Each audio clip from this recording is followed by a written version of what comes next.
నిన్న ఈనాడు ఒక వార్త రాసింది. రఘురామకృష్ణరాజుని సునీల్ కుమారే స్వయంగా కొట్టాడు. ముందుగా పోలీసులు అతన్ని కొట్టారు.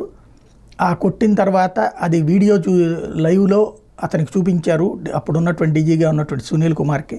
అయితే సునీల్ కుమార్ మీకు కొట్టడం జాత కావట్లేదంటూ వచ్చి తనతో పాటుగా ఒక నలుగురు ముసుగులు వేసుకున్నటువంటి వాళ్ళు, మొహానికి కర్చీఫ్లు పెట్టుకున్న వాళ్ళు వచ్చారు.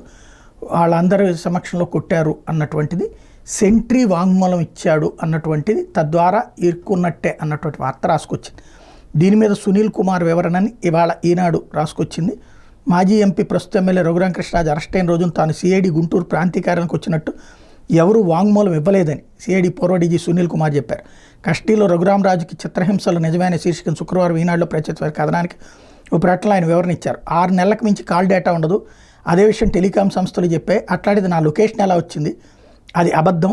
రఘురామకృష్ణరాజు గాయాలు లేవంటూ ఇచ్చిన సర్టిఫికెట్ గుంటూరు వైద్యులు కట్టుబడి ఉన్నారు. వాళ్ళు వేరే విధంగా వాంగ్మూలం ఇవ్వలేదు, ఇవ్వరు కూడా. తప్పుడు సర్టిఫికెట్ ఇచ్చామని ఒప్పుకుంటే వాళ్ళ డాక్టర్ సర్టిఫికెట్ రద్దు అవుతుంది. రఘురామకు గాయాలు ఉన్నాయని, కొట్టడం వల్లే అవి అయ్యాయని మిలిటరీ ఆసుపత్రి వైద్యులు చెప్పలేదు. మిలిటరీ డాక్టర్లు సివిల్ కోర్టులకు రారు, సాక్ష్యం చెప్పరు, అది ఆర్మీ యాక్ట్ వాళ్ళకి కల్పించిన రక్షణ అంటూ సునీల్ కుమార్ ఇచ్చినటువంటి వివరణ హైలైట్ చేసింది.